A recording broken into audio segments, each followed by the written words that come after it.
Hello, എല്ലാവർക്കും മനക്കുട്ടൻസ് കിച്ചണിലേക്ക് സ്വാഗതം. എല്ലാവർക്കും സുഖല്ലേ? ഇന്നത്തെ നമ്മുടെ റെസിപ്പി ഒരു നല്ലൊരു സ്വീറ്റാണ് കേട്ടോ. സേമിയ കൊണ്ട് അഥവാ വെർമിസെല്ലി കൊണ്ട് ഉണ്ടാക്കുന്ന കേസരിയാണ് ഇന്നത്തെ നമ്മുടെ റെസിപ്പി. അപ്പോൾ റവ കൊണ്ടുള്ള കേസരി മിക്കവർക്കും അറിയാം. അപ്പോൾ വെർമിസെല്ലി അല്ലെങ്കിൽ സേമിയ കൊണ്ടുള്ള കേസരി എങ്ങനെ ഉണ്ടാക്കാമെന്ന് നമുക്ക് നോക്കാം. അത് വളരെ സിമ്പിളാണ്. അധികം ഇൻഗ്രീഡിയൻസ് ഒന്നും വേണ്ട. നമ്മുടെ വീട്ടിലുള്ള ഇൻഗ്രീഡിയൻസ് തന്നെ വെച്ചിട്ട് നമുക്ക് ഉണ്ടാക്കാവുന്നതേ ഉള്ളൂ. ഓക്കെ, അപ്പോൾ നമുക്കിത് എങ്ങനെയാ ഉണ്ടാക്കാൻ നോക്കാം കേട്ടോ. അപ്പോൾ നമുക്ക് സേമിയ കൊണ്ടുള്ള കേസരി ഉണ്ടാക്കാനായിട്ട് ആദ്യമായിട്ട് ഞാൻ പാൻ സ്റ്റവിൽ വെച്ചിട്ടുണ്ട്. ഫ്ലെയിം ഓണിലാണ്.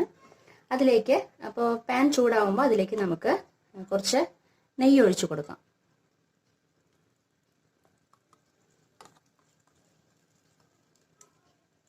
നമുക്ക് ആദ്യം അണ്ടിപ്പരിപ്പും മുന്തിരിയും വറുത്തെടുക്കണം കേട്ടോ. അതിന് വേണ്ടിയിട്ടാണ്. അതിനാവശ്യമായിട്ടുള്ള നെയ്യ് ഒഴിച്ചു കൊടുക്കാം. ഇനി അതിലേക്ക് ആദ്യം നമ്മളിതാ അണ്ടിപ്പരിപ്പ് അത് ആഡ് ചെയ്ത് കൊടുക്കാം. കാഷ്യൂനട്ട് ആഡ് ചെയ്ത് കൊടുക്കാം. ഫ്ലെയിം മീഡിയത്തിൽ ഇട്ടാൽ മതി കേട്ടോ. എന്നിട്ട് അതൊരു ചെറിയൊരു ബ്രൗൺ കളർ ആവണ വരെ നമ്മൾ നന്നായിട്ടൊന്ന് മിക്സ് ചെയ്തുകൊണ്ടിരിക്കുക. നന്നായിട്ടൊന്ന് വഴറ്റുക കേട്ടോ. ഏകദേശം ഒരു ബ്രൗൺ കളർ ആവുമ്പോൾ ഇതാ മുന്തിരി അത് ആഡ് ചെയ്ത് കൊടുക്കാം.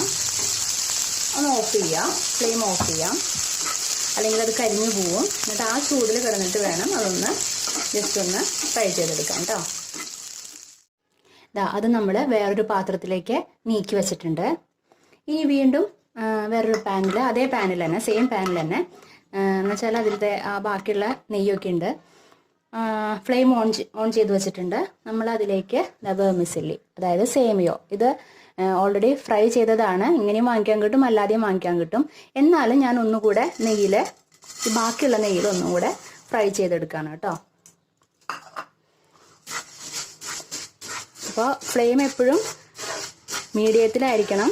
അപ്പോൾ ഈ ബാലൻസ് ഉള്ള നെയ്യിൽ നമ്മൾ ഇതൊന്നുകൂടെ ഒന്ന് ഫ്രൈ ചെയ്തെടുക്കുകയാണ്. ജസ്റ്റ് ഒന്ന് ചൂടായാൽ മതി കേട്ടോ. എന്തുകൊണ്ടാണെന്ന് വെച്ചിട്ടുണ്ടെങ്കിൽ ഇത് ഓൾറെഡി ഫ്രൈഡ് ആണ് അതിൻ്റെ പേരിൽ കേട്ടോ. ഇതാ ചൂടായിട്ടുണ്ട്. ചൂടാവുമ്പോൾ നമ്മളിതാ അതിലേക്ക് കുറച്ച് വെള്ളം, ഇത് വേവാൻ ആവശ്യമായിട്ടുള്ള വെള്ളം ഒഴിക്കുക.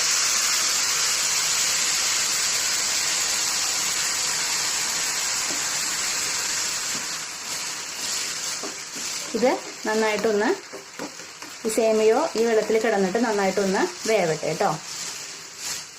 ഇത് പിടിച്ചു നോക്കുമ്പോൾ അത് അലിഞ്ഞ്, അതായത് നമുക്ക് ഇപ്പോൾ പിടിക്കുമ്പോൾ നല്ല ഡ്രൈ ആയി, അതായത് നല്ല കട്ടി ഉണ്ടാവും, ഹാർഡായിരിക്കും കുറച്ച്, എന്നുവെച്ചാൽ സോഫ്റ്റ് ആവില്ലാണ്.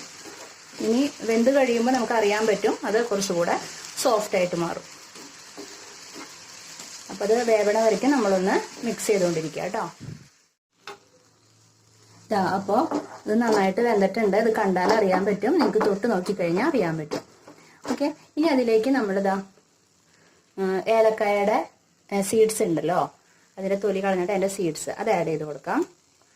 ശേഷം കുറച്ച് പഞ്ചസാര മധുരത്തിന് വേണ്ടിയിട്ട് കേട്ടോ. ഫ്ലെയിം എപ്പോഴും മീഡിയത്തിലിടണം, അത് ശ്രദ്ധിക്കുക. എന്നിട്ട് നന്നായിട്ട് ഫ്ലെയിം മീഡിയത്തിലിട്ടിട്ട് നന്നായിട്ടൊന്ന് മിക്സ് ചെയ്യാം.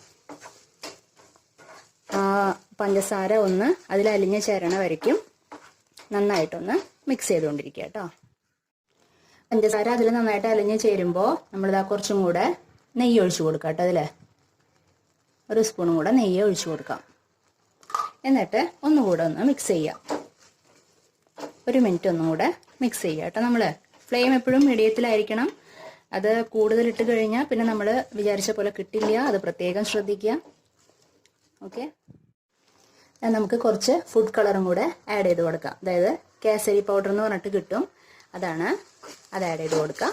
ഒന്ന് നന്നായിട്ടൊന്ന് മിക്സ് ചെയ്യുക കേട്ടോ.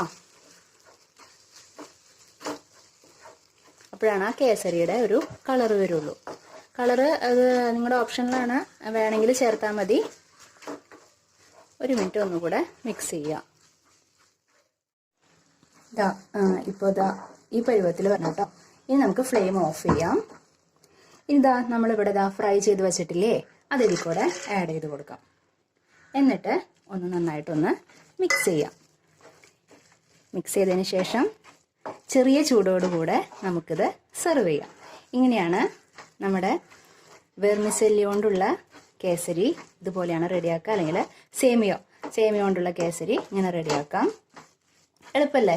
അപ്പോൾ നിങ്ങൾക്ക് ഈ റെസിപ്പി ഇഷ്ടപ്പെട്ടു എന്ന് വിചാരിക്കണു. ഇഷ്ടപ്പെട്ട് കഴിഞ്ഞിട്ടുണ്ടെങ്കിൽ വീഡിയോയ്ക്ക് ലൈക്ക് ചെയ്യാനും കമൻറ്റ് ചെയ്യാനും ഷെയർ ചെയ്യാനും ഒന്നും മറക്കരുത് കേട്ടോ. അപ്പോൾ നമുക്കിനി അടുത്ത എപ്പിസോഡിൽ വേറൊരു വിഭവമായിട്ട് വീണ്ടും കണ്ടുമുട്ടാം. Okay, bye, thank U.